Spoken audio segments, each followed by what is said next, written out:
김재구입니다. 재판에서 나온 이재명 지분 녹취록까지 오늘 공개가 됐는데요. 엄청난 사건들이 있었습니다. 요 사건을 김재구 시사 시간에 낱낱이 여러분께 보고드리겠습니다. 어떤 일이 있었나? 재판장에서 대장동 일당 남욱 변호사가 대장동 재판에서 김만배가 2015년에 대장동 사업 관련 남욱 지분은 25%, 그리고 김만배 본인의 지분은 12.5%라고 얘기를 하면서 나머지는 이재명 성남시장 지분이라고 얘기했다는 겁니다. 자, 오늘 처음으로 재판장에서 이 얘기가 나왔다는 거예요. 그러니까 대장동 의혹 사건이 불거진 이후에 지금까지 이 사업에 대해서 이재명 측이 지분이 있다는 취지의 법정 발언은 처음 나온 얘기고요. 그리고 남욱이가 서울중앙지법 형사 22부 이준철 재판장 심리로 오늘 재판이 열린 거 아니겠습니까? 여기서 증인으로 나온 정영학 회계사에게 신문하듯이 이야기를 합니다. 남욱이가 김만배가 2015년 2월 또는 4월 달에 나 남욱이에게 25%만 받고 빠져라. 남욱이 너는 이렇게 얘기를 했다면서 김만배 본인 지분도 12.5%로 밖에 안 되고 나머지는 이재명 시장 지분이라고 말을 했다. 정영학 당신도 들었지? 자, 이런 내용 아니겠습니까? 그러면서 이제 남욱이가 정영학에게 당시에 강남 술집에서 김만배, 남욱, 정영학 이렇게 셋이 만난 자리에서 나온 이야기를 기억하느냐 물어요. 영학이한테. 남욱이가. 그러니까 김만배가 이재명 시장 측 지분을 언급한 장소하고 그 상황을 얘기하는 겁니다. 재판장 앞에서. 그러니까 정영학 회계에서는 뭐라고 얘기하느냐? 셋이 만난 건 맞다. 그런데 그 정도까지는 자기는 기억을 못 하겠다는 거야. 그 정도까지는 난 기억이 안 난다. 정영학. 그리고 이재명 지분 관련 이야기는 전혀 기억이 없고 정영학이 하는 말이 주주 명부에도 그런 기록이 전혀 없다. 주주 명부에도. 당연히 이런 기록을 남겨놓으면 이재명 깜빡하는데 남겨놓겠습니까? 거기 빼버리는 거지. 돈의 흔적만 찾아가면 잡을 수 있어요. 유동규 전 계획본부장이 오늘 재판장에 참석을 해요. 그 남욱 변호사의 그 이재명 지분 발언과 관련해가지고 그건 곧 밝혀질 것이다. 그리고 죄지였으면 다 밝혀지는 거 아니냐. 흔적이 남는 것이니까. 이렇게 얘기했다는 것이죠. 그러니까 그동안 대장동 의혹 사건에서 이재명 지분이 있다는 내용이 나온 적이 한 번도 없었어요. 오늘 처음 나온 얘기입니다. 그리고 판사 앞에서, 재판장 앞에서, 그리고 작년 9월달 시작한 검찰 수사 과정에서 이른바 정영학 녹취록에 2019년에서 2020년쯤 김만배가 청화동인 1호 절반은 그분의 것이다. 이 녹취록이 나온 거 알죠? 그래서 우리 신문이나 방송에서 대서특필해가지고 이걸 보도했습니다.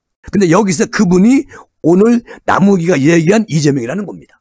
얘기 끝났시오. 끝난 기지. 어쩔겨. 지금 제가 계속 말씀을 드리는데 뒤로 갈수록 더 황당한 얘기들이 나오기 시작합니다. 다 사실입니다. 자, 이재명 측은 뭐라고 얘기하느냐? 남욱 변호사 지분 오늘 재판장에서 한 얘기? 이거 터무니없는 허위 주장이다. 이렇게 또 오리발로 확 빠져나가려고 아주 용트림을 쓰고 있는데 천만의 말씀 만만의 공덕이요. 절대 못 빠져나가. 이번에는 이재명 이 사람은 21일 기자회견했었죠. 이때 대장동 사업에서 단 한 푼도 이익도 받지 않았다. 이렇게 아주 강하게 부인을 했어요. 근데 얼굴에 거짓말 써있더라고, 표정 보니까. 자, 대장동 재판에서 남욱 변호사는 아주 작심을 하고 이재명 이야기를 계속 언급을 합니다. 특히 지금까지 수사와 재판 과정에서 언급된 적이 없었던 이재명의 대장동 사업 지분에 관련된 발언을 계속 이어나갑니다. 남욱이가. 자, 이 사건의 피고인인 남욱이는 증언으로 나온 정영학 회계사 천화동인 5호를 가지고 있는 소유주입니다. 이 사람을 상대로 직접 재판장의 보는 앞에서 검사가 있고 변호사가 있는 그 재판장에서 신문을 합니다. 정영학이를 남욱 변호사가. 어떤 일이 있었나? 정영학 회계사는 대장동 사업 초기부터 이 사건 관계자들하고 대화를 계속하면서 녹음을 다 해놨었어요. 그리고 이른바 정영학 녹취록을 검찰에 제출을 했습니다. 그리고 수사에 협조를 많이 했어요. 그런데 전 수사팀이 지금 우리 이원석 검찰이 아니고 문재인 검찰 팀들이 남 변호사 등을 구속하는데 결정적인 역할을 한 인물이 정영학이다. 우리 그렇게 알고 있지 않습니까? 그런데 남욱 변호사는 정영학에게 계속 물어와요. 뭐라고 묻느냐?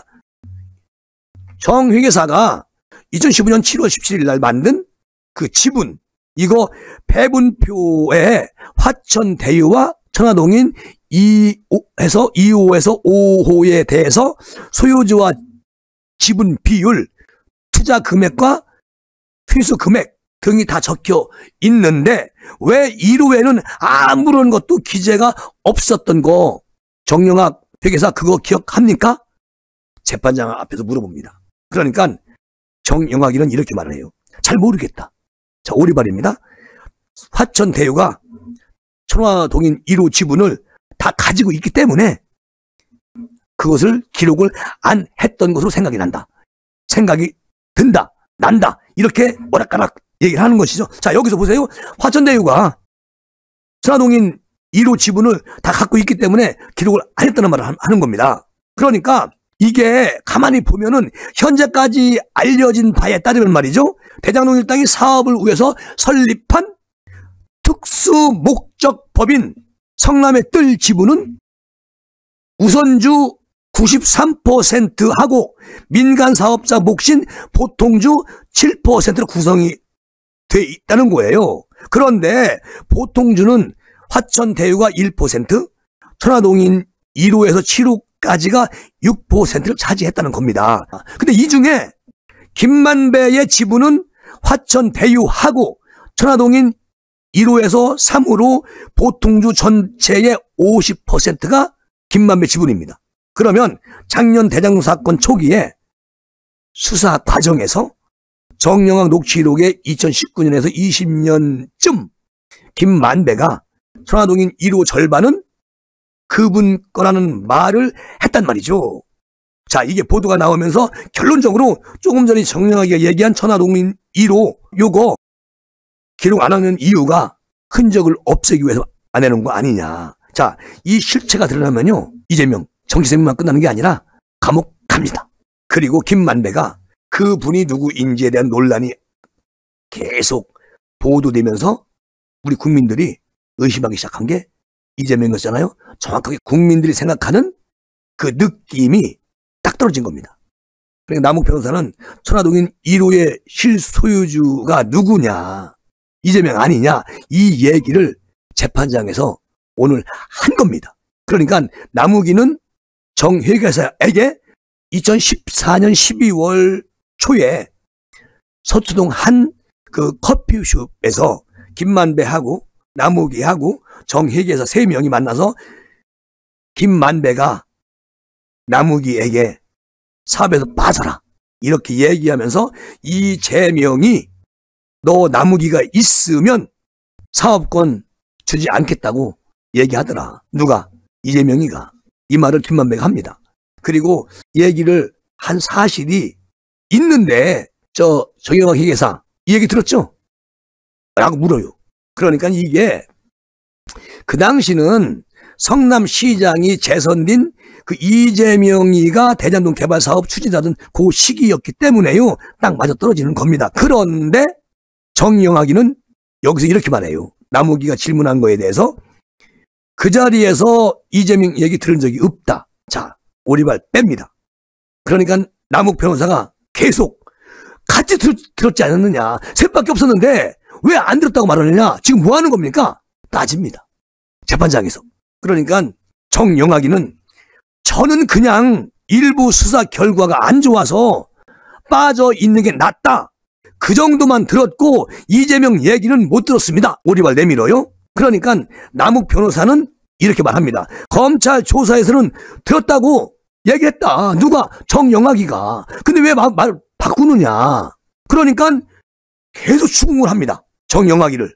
남욱 변호사가. 그러니까 정영학이는 저는 불명확하다고 했다. 이렇게 말을 바꿔요. 그리고 오늘 재판장에서 어떤 일이 있었나. 그 대장동 일당들이요. 이 사업의 위법성을 인식을 하고 있었다는 그런 정황도 오늘 밝혀졌어요. 자, 하나씩 계속 양파 껍질은 벗겨지고 있습니다. 저 오늘 공개한 녹취록에 따르면 정영학 회계사는 작년 3월 달에 정영학이 자신의 부인에게 이런 말을 했어요. 이재명이 그거 하니 다들 도망가는 거야. 그거 하니까 다들 도망가는 거야. 자, 부인에게 통화한 내용이 녹취록에서 나왔습니다. 이게 무슨 말일까요? 자, 이 말을 재판부에서 의미를 묻습니다. 누구한테? 정영학이한테. 정영학이 뭐라고 말하는지 아세요? 이재명 지사가 대선에 나온다니까 다들 몸을 사리고 김만배도 남욱 변호사를 통해서 돈을 준다고 한 것이라고 그렇게 얘기를 한 거라는 거예요. 정영학이 말에 의하면 오늘 재판장에서 한 말은 그러니까 재판부가 또 되물어요. 아니 이재명 지사가 대선에 나오는데 왜 몸을 사려야 합니까? 이렇게 재판부가 영학이한테 되묻습니다. 그러니까 정영학이는 뭐라고 얘기하느냐? 걱정을 한 겁니다. 민간 사업자 선정에 문제가 있다고 생각을 했기 때문에 라고 얘기를 합니다. 재판부에다가. 분위기 자체가 지금 남욱이는 본격적으로 이재명의 모든 그 범죄와 연루된 것을 다 얘기하고 있고 정영학이는 이 부분에 대해서 자기가 회개를 했기 때문에 아마 자기가 잘못된 부분이 들통이 나면 더 죄가 가중되니까 그것을 피하려고 하는 그런 모습이 오늘 재판장에서 정확하게 보였다. 이제 정영학이가 검찰에서 이재명 지분 이야기 본인이 검찰에서 조사할 때 꾸밀 때는 했단 말이죠. 그 재판장에서는 이걸 지금 약간 빼고 있는 거 아니겠습니까? 그런데 검찰이 이것을 뭐 정확한 팩트로 조사를 했을 것이고 정영학이도 또 다시 말을 바꿀 시간이 다가오고 있다. 이렇게 말씀드릴 수가 있네. 어쨌든 지금 재판에서는 이재명 민주당 대표가 12월 달 안에는 감옥수에 들어가든지 아니면 그 대표직을 내려오든지 결정이 나겠죠. 우리는 그날이 오기를 희망해 보면서 여기서 마무리하겠습니다. 고맙습니다.